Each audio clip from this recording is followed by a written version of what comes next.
To most people, Henry VIII is a name tied to the image of a ruthless monarch with 6 unfortunate wives, and the break from Rome that birthed the Church of England. But peel back the polished portraits and sanitized textbook summaries, and the picture is darker, far more grotesque than the legend suggests. By the end of his reign, Henry was not just feared, he was physically revolting. A king whose body had decayed so catastrophically that he could no longer hide the stench of his own corruption. Imagine a waistline stretching to 54 inches in an era when the average man was slight lean from hard labor, rarely weighing more than 140 pounds. Henry weighed close to 400 pounds, a mountain of flesh packed into silk and velvet robes. But his sheer size was only part of the horror.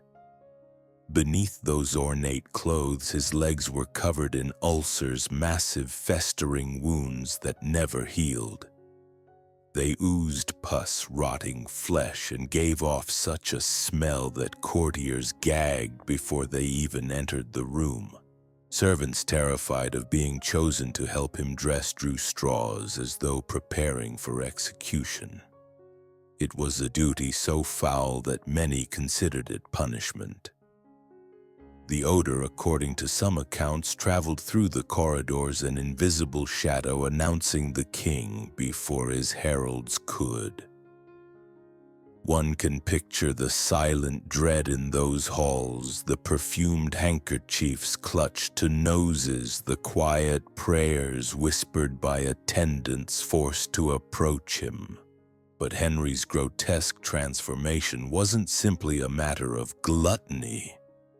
There was another turning point, a violent event that may have rewritten his mind and his destiny.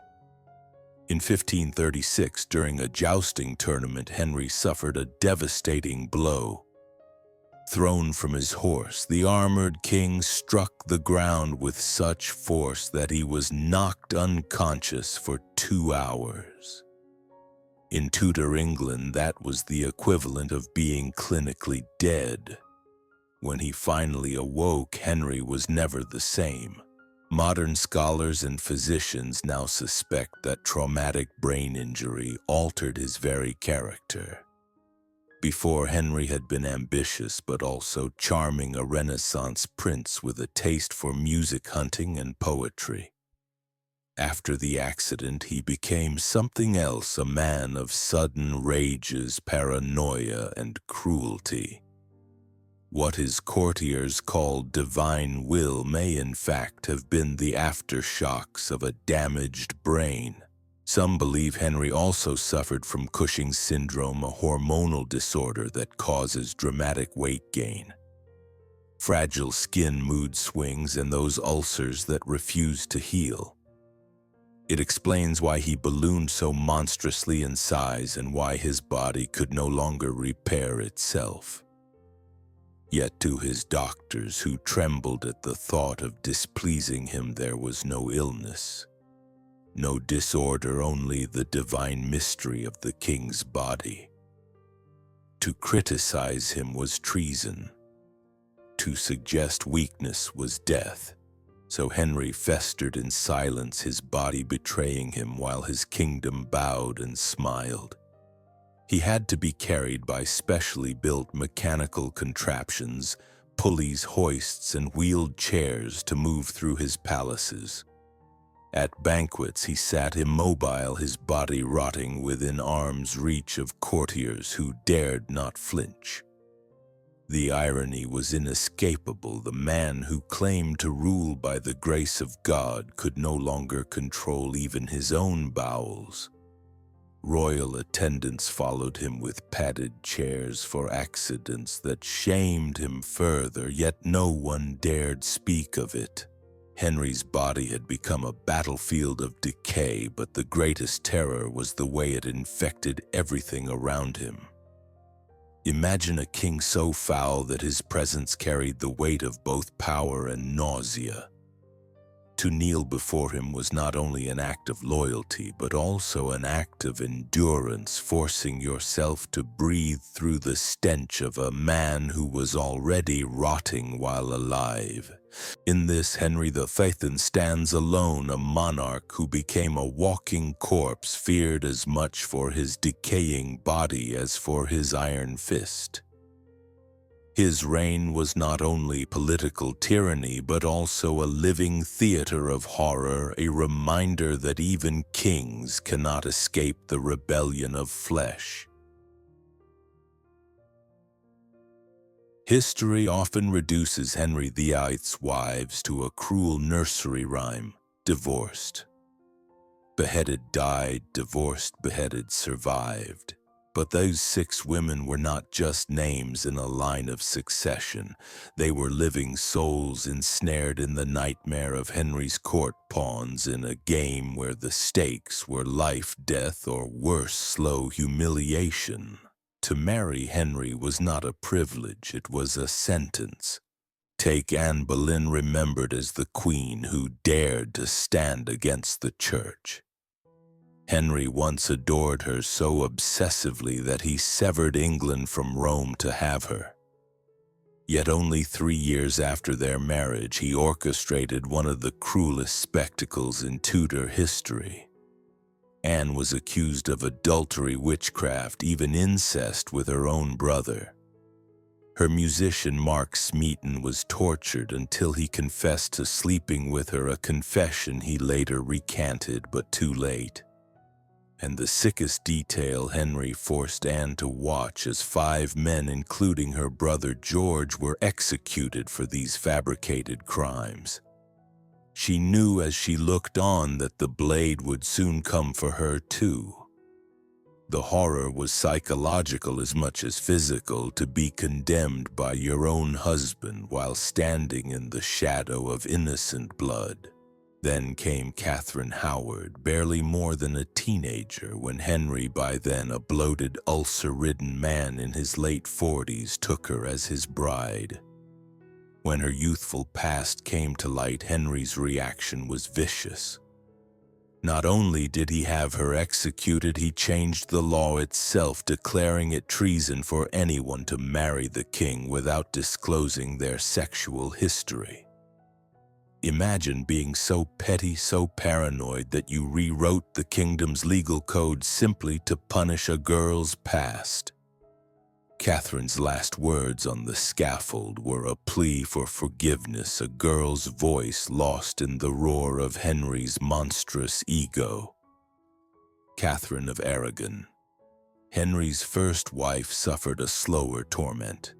After decades of loyalty, she was cast aside for Anne Boleyn. Banished from court, forbidden from seeing her daughter, Mary Catherine lived her final years in isolation, heartbroken. Some whispers suggest she may even have been poisoned. She died alone, writing letters of devotion to Henry that he never read, his affection long since replaced by scorn. Anne of Cleves, the so-called survivor, lived by submission. Their marriage was annulled under humiliating terms. She had to declare publicly that it had never been consummated. Terrified of the act, she agreed, thanking Henry for sparing her life. Her reward was a quiet existence as the king's beloved sister, a title that was little more than a gilded cage. And then there was Jane Seymour, the woman often called Henry's favorite because she gave him what he wanted most, a son. Yet her story too ended in tragedy. She died of infection shortly after childbirth, her body exhausted by delivering Henry's heir. Henry mourned her briefly, but within days courtiers whispered he was already hunting for the next bride. His love was as fleeting as his appetite. Even those not executed were trapped in psychological prisons. Henry's mood swung like a pendulum, lavishing affection one day, spitting venom the next. A single misstep could mean disgrace, exile, or death. His wives were forced to smile at banquets while knowing that every gift, every caress could be followed by betrayal. To resist him was unthinkable. To leave him was suicide. The cruelest truth is this: Henry VIII's marriages were never partnerships. They were cages gilded with jewels but lined with blades. Divorce was forbidden. Escape was impossible. These women lived and died not as queens but as captives in the palace of a man whose paranoia and lust consumed everything in reach. And in their silent suffering, we see the true cost of power without mercy. If Henry's marriages revealed his cruelty, his table revealed his excess. The king did not merely eat. He devoured, feasted, consumed as though food itself could shield him from decay. Contemporary records estimate he swallowed more than 5,000 calories a day, an astonishing amount for a man who could barely walk. This wasn't nourishment, it was gluttony as theater. Picture a banquet hall shimmering with candlelight. At its center, Henry sat upon a throne-like chair, his enormous frame draped in velvet, while servants paraded dish after dish before him. Entire roasted pigs, flocks of chickens, turkeys, geese, and mountains of bread. Platters of venison, swans, and endless fish hauled fresh from the Thames.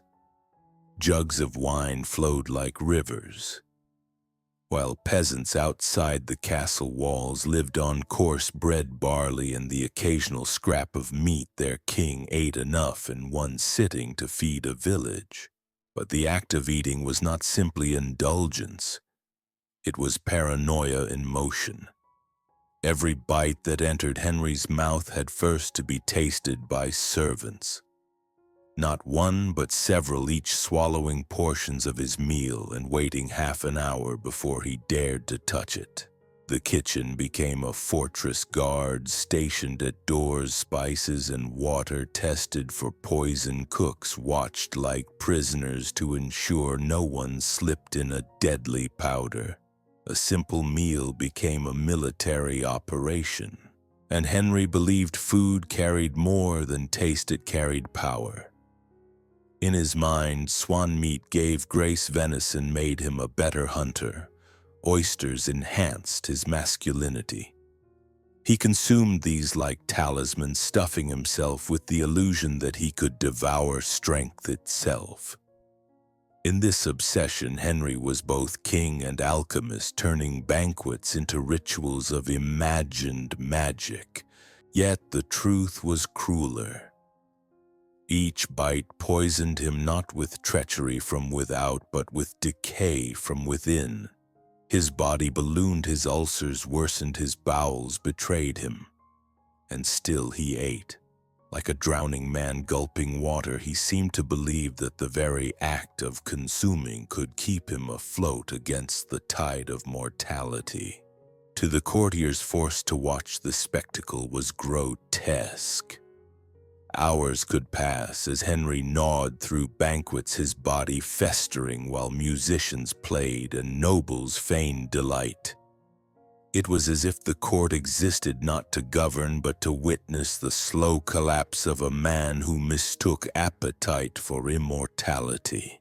And perhaps the most haunting irony is this: Henry forbade the foods of common folk, turnips, barley, peas, not because they were unhealthy, but because he believed them beneath him.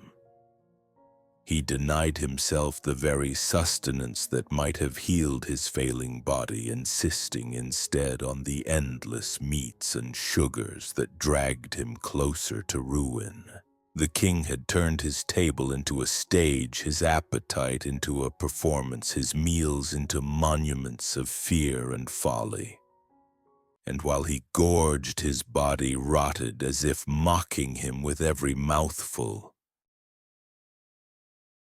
If Henry's banquets were theaters of gluttony, his palaces became theaters of fear. In his later years, the king was no longer simply suspicious. He was consumed by paranoia so absolute that it reshaped the very architecture of his world. His kingdom was not just ruled by law and sword, but by whispers, watchmen, and secret doors. At night, Henry did not sleep like a king. He slept like a hunted man. His bedchamber bristled with weapons, loaded crossbows, within reach daggers, beneath his pillows armed guards stationed so close they could hear him breathe. His enemies, real or imagined, haunted him even in slumber. He could not close his eyes without witnesses to protect him from the shadows. The palaces themselves became cages of suspicion. Henry ordered secret passages to be built into his residences, not for convenience or escape from admirers, but for flight from assassins he believed lurked in every corner. He had peepholes cut into walls to spy on his own courtiers and listening tubes installed so he might hear the words people dared to whisper when they thought they were alone.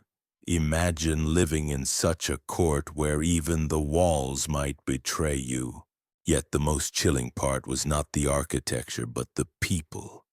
Henry created a network of spies, then spies to watch the spies until no one knew whom to trust. Servants informed on masters, friends on friends.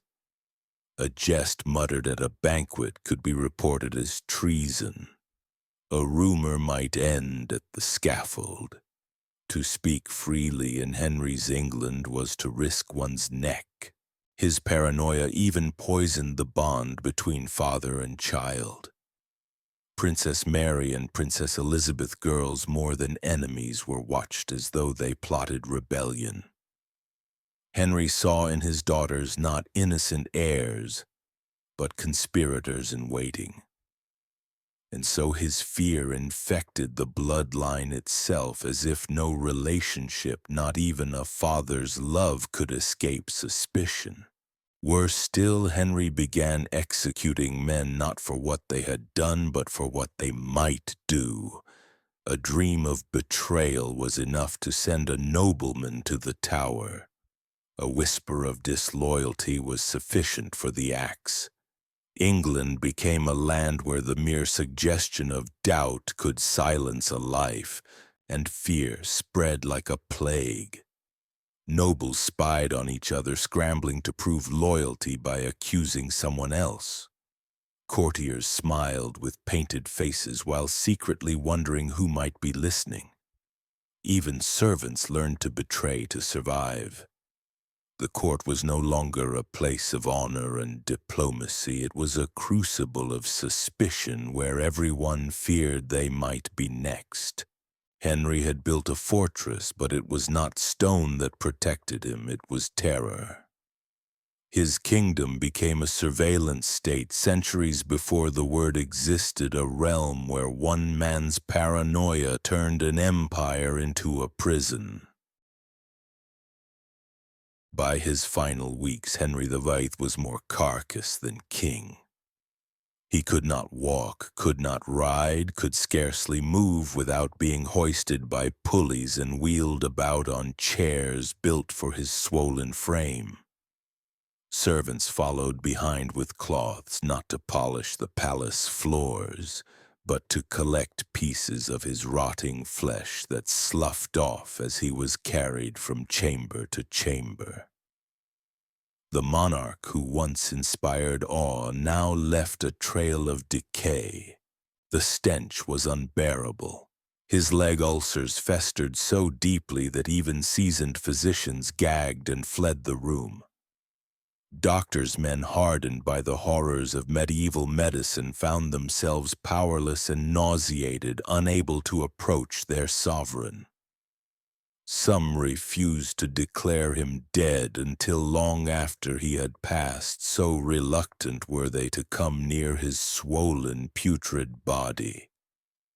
The king who had claimed divine right to rule had become an object of dread, not for his power but for his smell. And then came the grotesque climax, his funeral. Henry's body, so bloated with gas from decomposition, strained against its wrappings. Sealed in lead sheets and heavy coffins meant to contain the corruption, his corpse rebelled. As the procession carried him toward Windsor, the inevitable happened. The coffin burst open, gases exploding outward, spilling putrid fluids across the hearse. The horrified attendants scrambled with buckets and cloths while the air filled with the stench of their monarch's remains. But perhaps the most nightmarish image of all is this: dogs were said to have licked the leaked matter from the road. The man who once demanded to be worshipped as God's chosen ruler became food for strays on an English highway. His final humiliation was not political but physical, his own body uncontainable, making a mockery of the grandeur he had built. Even burial gave no peace. The grave had to be widened to accommodate his massive coffin, the soil collapsing under the unnatural weight. For years after, whispers spread of strange sounds and foul smells rising from the tomb. Some called it his ghost, others the restless gases of a body still at war with the earth. Servants who had handled his corpse sickened and died within weeks, fueling tales that Henry's corruption had reached beyond the grave. It was a death scene worthy of a Gothic chronicle, not a royal chronicle. A king who had demanded obedience with an iron fist, whose word could unmake lives, could not command his own body to die with dignity. His reign ended not with solemnity, but with horror, his final act a spectacle of rot and chaos. Henry VIII, the once golden prince, left the world as he had lived his last years, grotesque, terrifying, and unforgettable. When the coffin was finally sealed, when the grave at Windsor closed over his monstrous bulk, one might imagine the nightmare ended. But Henry VIII's reign did not conclude neatly with his death. It lingered like the stench that rose from his tomb. The trauma he inflicted upon his wives, his court, and his kingdom seeped into the generations that followed. His body may have collapsed, but the scars of his rule endured. In the halls of his palace, his memories of fear persisted.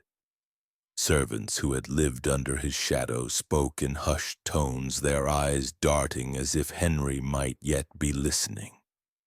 Some who had touched his corpse, who had carried him in those final days, died shortly after, perhaps from infection, perhaps from the sheer horror of what they had witnessed. Rumors spread that Henry cursed those who served him even in death, yet his political legacy was no less corrosive.